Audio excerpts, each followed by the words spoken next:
Hello, fellow ink drinkers, and welcome back to the Blind Girls Book Talk podcast.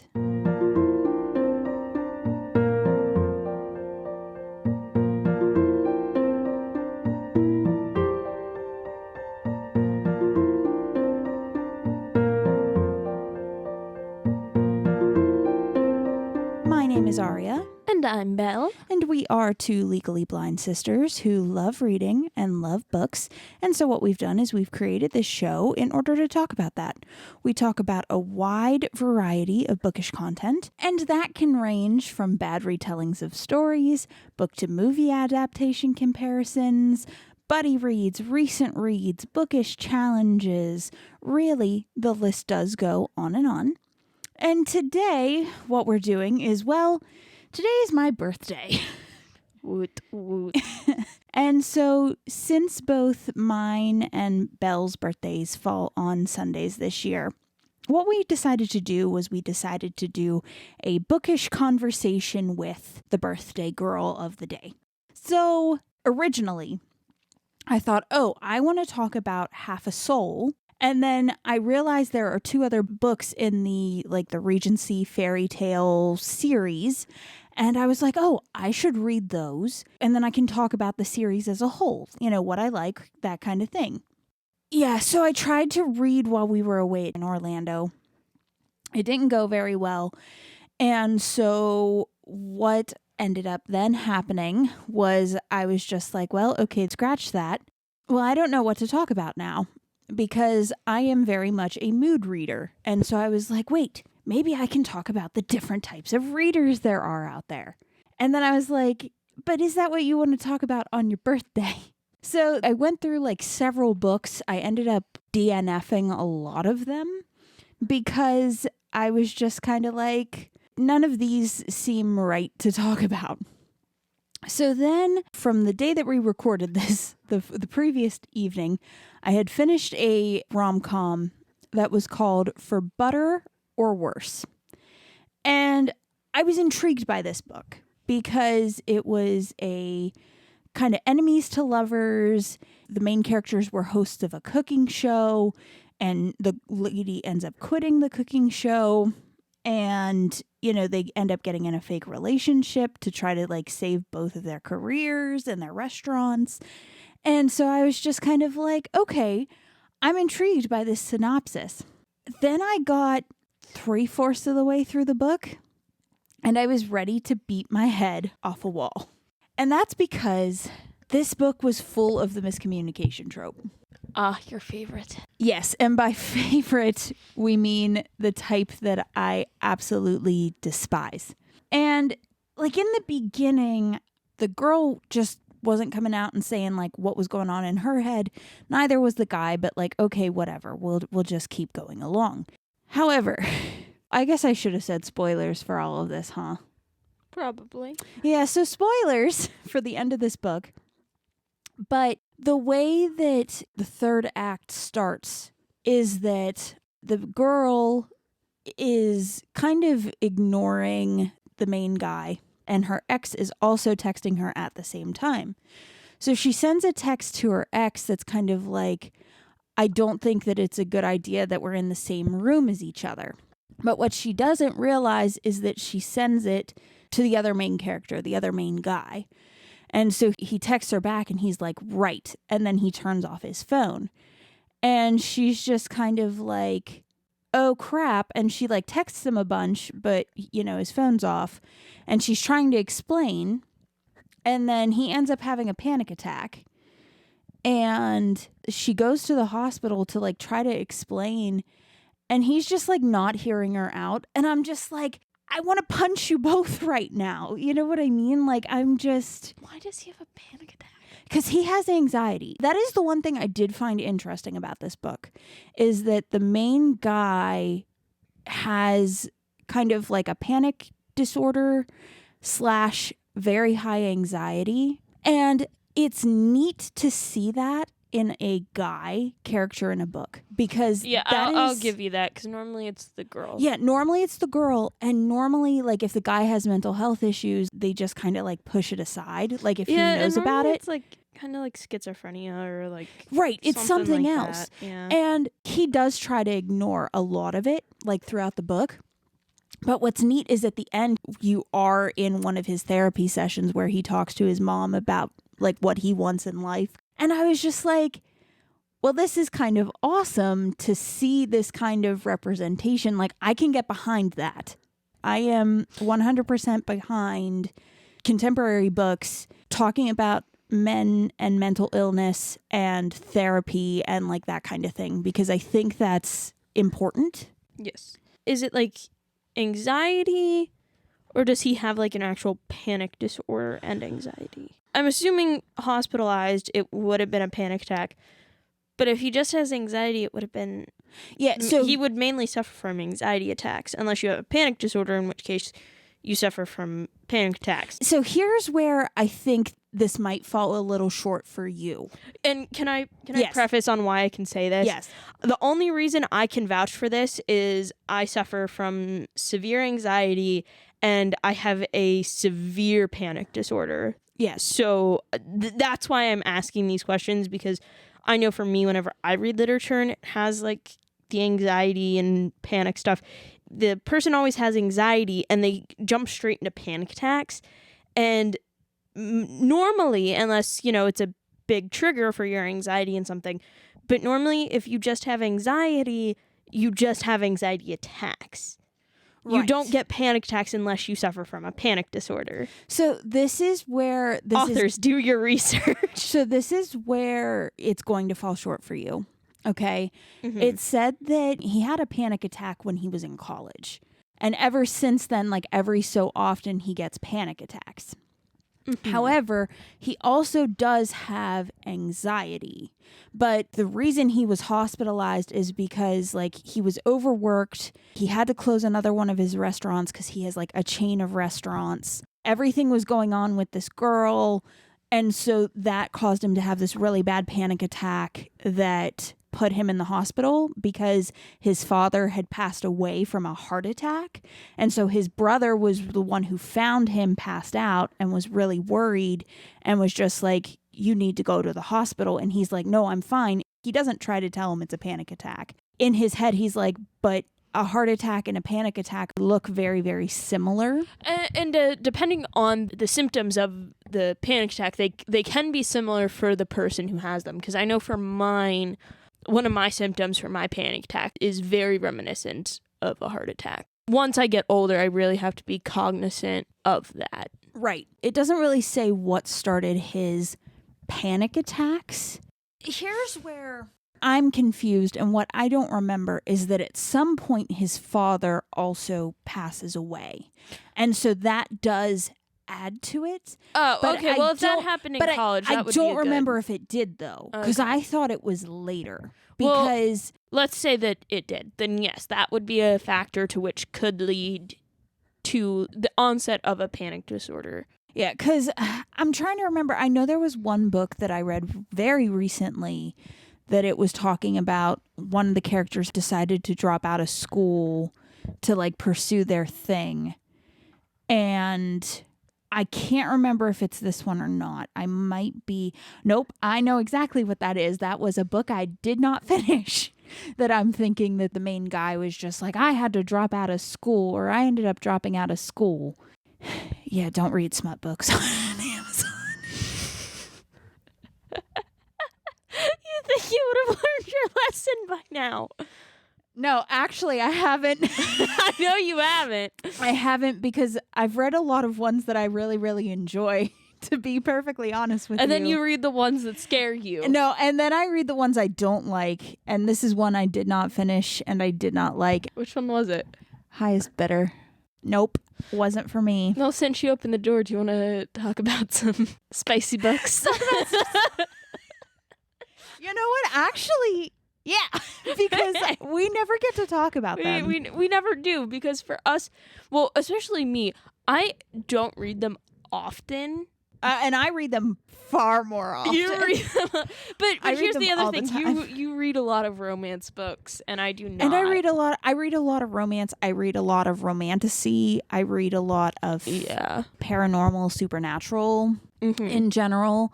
So I'm kind of right in the realm of the spice. Yeah, the spice is real. Yeah. So okay. Preface: if you do not like spicy books, I get it. I really do. Because I'm not the biggest fan. there are times when you're in the middle of a very spicy scene and it's just kind of like, when's this end? And you're just kind of like flipping through and just trying to get to the end so you get back to like the actual story. And also there are some people that are just like, no, that's not for me. And I get that. No judgment. If I find clean romances, I will always recommend them because I know some people are very much like, I want my romance clean and like fair. That's a fair point. I'm surprised though. Like, so if anybody looks at our Instagram and follows our Instagram, you'll know that I run our Instagram, Blind Girls Books at Instagram. Please follow. But I'm surprised how a lot of times people will just be posting a lot of stuff about like, some spicy books. I don't post anything about spicy books. I do try to get in like a good variety from like, I do some romance, I do classics every now and then, But see, the thing is that whenever I do, because I'm the one who does reels, and when I do like my monthly wrap-ups, I just mention the book because I don't like ranking books. I don't like giving them like a spice meter. Like I don't like doing those kind of things. Instead, I just mention the book. If you like the cover of the book, or if you like the title, or if you have Kindle Unlimited and you're just like, hey, I want to check this out, like it's there and you can read the synopsis for yourself and try it out. And if you like it, great. And if you don't, great. My thing is that I can get very, very picky with my spice because like there are some times that like there's the occasional reverse harem that comes up. Mm-hmm. It's fascinating. Like it's fascinating to look at those kind of books. I don't know why. I think it's very... No, I'm with you because for me, I also think those are interesting and I've read a few here and there. Some of them, if well written, can be Some very of them are good. very good. Like I read one, oh crap, it was when we were coming home from picking me up from college and I just got my Kindle and I was reading it and I liked it. It was like a reverse harem, and I can't remember the name of it. I don't know. I can't remember the name of it, but I saw somebody did one of the reels of like, here's this tiny little snippet of like 2-3 lines from this book. I do not like when people do this because they'll pick like little snippets and then I'm like, oh, that sounds like something I'd like. So I screenshot like the thing so I have like the name of the book, and then I'll go look at it on Kindle Unlimited and I'll look at it and I'm like, what is this? Like, I will hate this, but I like that one line. Well, see, okay, so for me, mine has been more hit than miss. Oh my! But I don't think nearly as many as you do that pop up. I only get them every so often. Oh, I get them all the time, but then again, I'm only ever on our Bookstagram. Right. Where I spend a lot more time on my personal. Yeah, you do. And then I kind of go over to the Bookstagram when I need to. But I found Escaping Wonderland, which is a Wonderland reimagining where it's the Cheshire Cat and Alice that end up together. I liked the premise of it.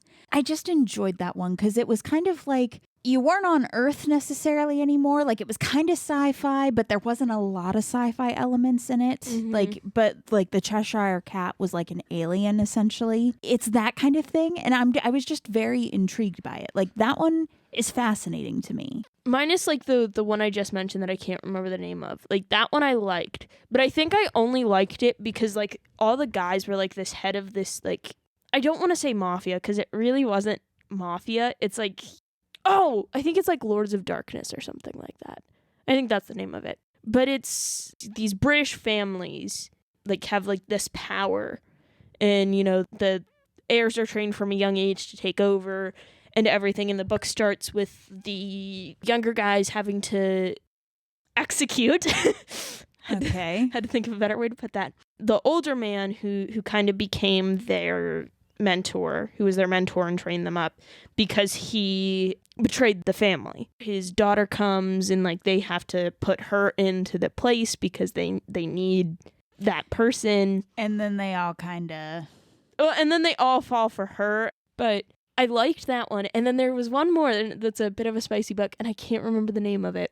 You read the one. She has like a series of them. I read the one. Yeah, I know for sure you read the one. It was like the Hades and Persephone type. Oh. Do you remember which one I'm talking about? Promises and Pomegranates. Yes, but it wasn't that one. Did you do Vipers and Virtuosos? Yes, I did Okay. like that one because I liked the mystery more so in that one. So, okay, here's my thing. I'm a sucker for a good Hades Persephone. I am. I'll admit it. However, A Touch of Darkness, which is spicy, Neon Gods, and Promises and Pomegranates was another one. Like, none of them really, like, hit the way that I wanted it to. I'm very much stupidly in Lore Olympus, and so I'm in that Hades and Persephone mindset, and when these ones, like, they're there, but they're not, for me, it's just kind of like, well, this is not what I want. And plus, like, well, I talked before, like, Katie Robert books apparently aren't for me. Is that who writes it? No, Sav R. Miller is the author's name for the Promises and Pomegranates and The Vipers and Virtuosos. Yeah, that one. Yeah, I see, and like the thing is that I don't remember much about Promises and Pomegranates. I tried to start with that because it's a series and they're like, it kind of builds off each other. I tried. I think I got like past like the first 2 chapters and then I got so fed up with it and I'm like, I'm done. I got annoyed with the main girl. I was like, I'm done. Mm-mm. Yeah, I don't. Is that the one where it's kind of the Hades guy runs a funeral home? No. Nope. No. I'm thinking of No, another one. you're thinking of I'm another thinking one. of yet another one. What You're is that thinking of one? another one. Savage something, I think, is the one. I don't know. Savage Impulses, maybe? That might be the title. I'm not sure. I read that one a long time ago, though. Like, they blend together, and that's the bad thing. Yeah, no. But anyway, I liked that one. Oh, no. Promises and Pomegranates was, he's kind of he's like a mafia doctor and... But also will unalive you very quickly. yeah, she's the daughter of the man he works for. Yep, and- that's the one. Yep. It's all coming back to me. And that one... Yeah, that one is one where it was like it got to the spicy scenes and I was kind of like, okay, can we just move this along? Because like it's not one I enjoyed. And I think it was Persephone in that one that actually didn't do it for me. That's why I couldn't, like, I got like 2 chapters in and she just got on my nerves. And I'm like, listen, girl, your dad is like, runs a mafia. Why are you acting like a precious little innocent snowflake? Come on. I think that's why I was confused because I don't do a lot of mafia, I will say. Mhm. And in all of the other ones that I have read, all the girls who are like mafia princesses, they're all just kind of like, I'm a mafia princess. I know how this goes. My dad kind of trained me a little bit to like at least be able to take care of myself a little bit. And so I think she was the one that it really bothered me with because she was just kind of like, oh no, oh my goodness. And it's just kind of like, girl, where is the, I've been raised in this, I got this, I know what I'm doing, like I can like plan. a legit prologue first chapter. Like you knew your husband to be was like another head of the mafia. And that is what bothered me. And I never went back to another one of those books because You probably like the one I liked. I probably will. Do you remember who it's based off of? Is it Eros and Psyche? Yeah, it's the music dude. Oh, no, that would be Apollo. No, other music dude. Other music dude. The Hermes? dude. No, the liar. Whatever. The liar is Apollo. No, the But dude, Arya, the dude. But Hadestown, the dude. that's okay. Hadestown is Orpheus. That. It's Orpheus and Eurydice? I'm 95% sure, yeah. I am confusion. I think. I'm pretty sure it is. It's either him or Eros. Eros and Psyche. Yeah. It's either 'Cause I it's one of know- those two. I know Eros and Psyche is in there. But I think it is Orpheus in Eurydice because like they meet and he's like a famous musician and he like falls for her and then like because her like part of her picture got in a paper because of him, she has to like go into hiding and so like then he like kind of comes back for her and he stalks her and Nope. Actually, after haunting Adeline, I will never. I will never go with a stalker romance. I do not finish a lot of the spicier romance books. But that's why I tend to fall into the darker romance ones because it keeps my attention longer and the girls don't get me frustrated mostly. Yeah, a lot of the ones that I read are probably what you're not going to like because mine are paranormal romances. Or, I mean, there was the one Nutcracker retelling that was very, very spicy. Girl, it can't be as bad as the one I read whenever I was in 7th grade. No, girl. It was like there was Clara had a twin sister. And then the Nutcracker was like a fairy prince that was trapped by Drosselmeyer, who's like a fairy hunter. They break his curse, kind of, and they take him back to the fairy world where they meet his cousin, who's the sugar plum fairy, who's a guy. He essentially kind of falls in insta-love with Clara. Meanwhile, the Nutcracker is kind of like dancing around the twin sister, but the twin sister is very promiscuous, let's say, compared to Clara. And she's kind of trying to seduce him a bit, and he's not having it. Until he's like, but actually in real life, you're kind of like my chosen mate or whatever. Like, I can tell that you're supposed to be mine. And it's just like at one point in time, the Clara and the Sugar Plum, like they go off into the woods and they have a time. Like times are had. No, Very spicy times the, are had. The one it was like kind of a Nutcracker retelling ish. It takes place at like a ballet company at Christmas time. Oh no. It's like a ballet school. So like this senior girl gets chosen to play the Snow Queen. Well, the director and choreographer like falls in love with her. And like the girl like at first is like, "Oh my gosh, this older guy who's, you know, like this big shot actually like is giving me attention and likes me." And then stuff happens between them and everything. I know what you're talking about. This is your first spicy book. Yep. And then like he has like all these snow globes on his desk, and you come to find out that every girl who had played the Snow Queen went missing because he traps them in snow globes. So then he can go and visit them whenever he wants. One of the past Snow Queens escapes from her globe and goes and to try to warn like the newest victim and trying to be like, "Look, no, run far, run fast." But he finds out and then like goes and just offs her. So like there's this whole murder mystery in the background of it all. The entire book ends with the like director choreographer. He like doesn't get caught at all. And the girl who the book was on and her partner, who like they end up falling in love by the end of the book. But they both get trapped in the snow globe together and just make this life for themselves in the snow globe. Girl, and I thought some of the ones that I read are bad because I'm just kind of like the Phantom retelling that I really enjoyed. It was kind of like he's the fixer for the mafia family that he's in.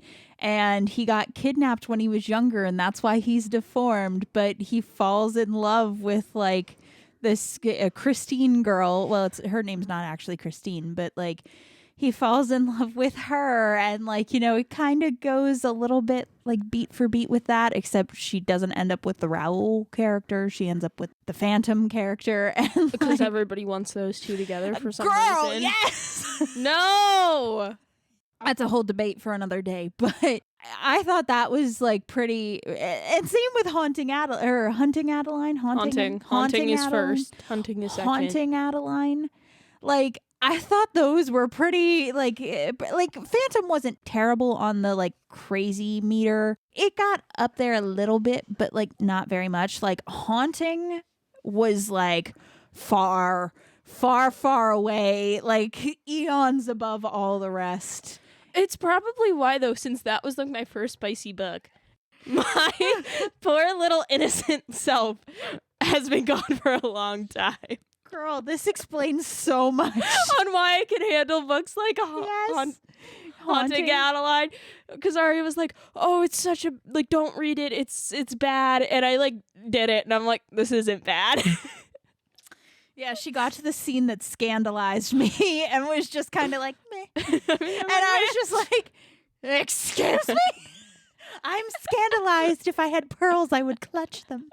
It's because of that book. I'm telling you. Because I don't even remember my first spicy book, to be perfectly honest with you. I remember the first book I read that had a curse word in it, and it was a Sailor Moon book, and I was scandalized. My like 10-year-old self was scandalized, clutching my pearls. I don't remember the first one that was, you know, had a curse word in it. Mine was definitely a gradual. Like, I definitely went through the YA fade to black kind of thing. And then I got my Kindle, and it was like really much very much a jumping off point into spicy.